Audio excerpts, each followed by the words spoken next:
गहरी लंबी सांस बाहर। सैद्धांतिक तौर पर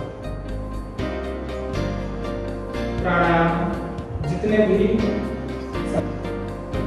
फिर प्राणायाम यदि 15 मिनट के लिए करते हैं तो आधे घंटे का।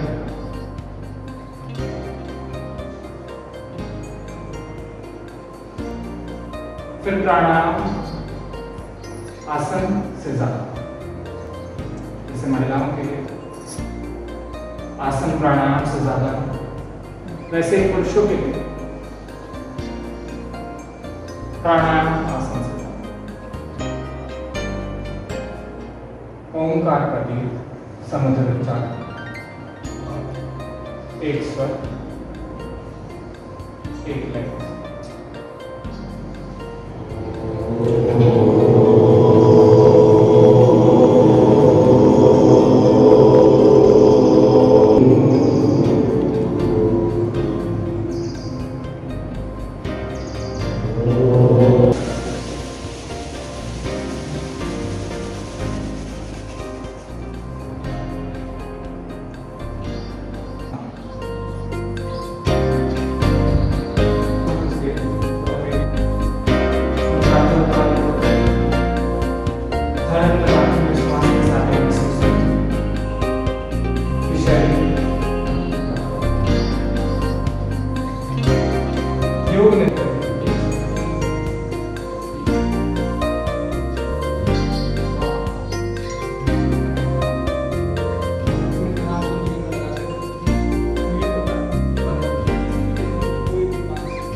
प्राणायाम और क्रिया की मुद्राएं भी हैं।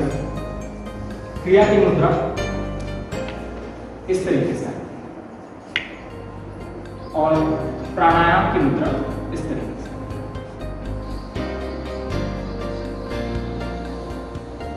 फिर दाईं नासिका से श्वास लें, बाईं नासिका से श्वास बाहर, फिर दोनों नासिकाओं से श्वास अंदर, दोनों नासिकाओं से श्वास बाहर। ये एक आवृत्ति हुई सुखपूर्वक क्रिया।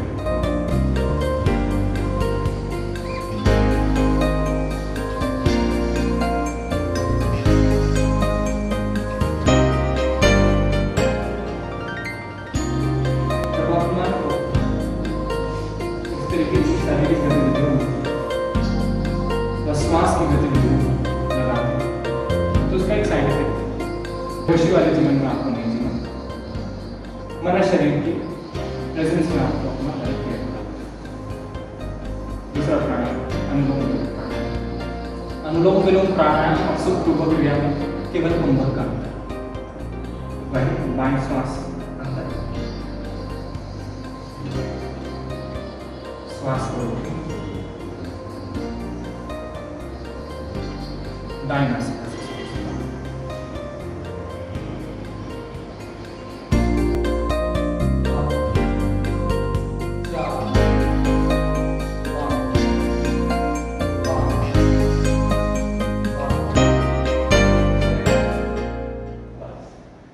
शरीर की जिस क्रिया को आप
सर के पास से 2017 में मैंने MBBS क्रैक कर सरकारी कॉलेज में मैंने एडमिशन लिया था।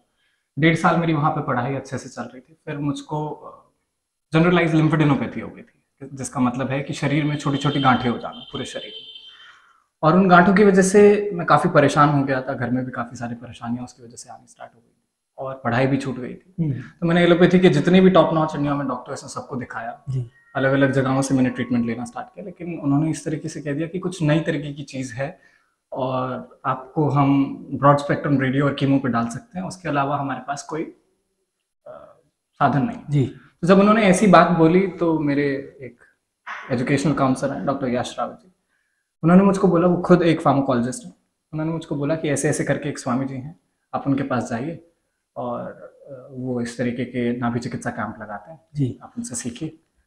तो मैं उनके पास गया, तो मैं क्योंकि एलोपैथी पढ़कर आया था और मॉडर्न मेडिसिन का मेरे पास ज्ञान था, तो थोड़ा सा स्केप्टिकल था मैं कि किस तरीके से अंधविश्वासों में आप मुझको डाल रहे हैं। तो पहला जब मैं घुसा तो घेरे हुए देखकर एक जो मेरी सोच थी वो केवल यही थी कि भगवान माने डर।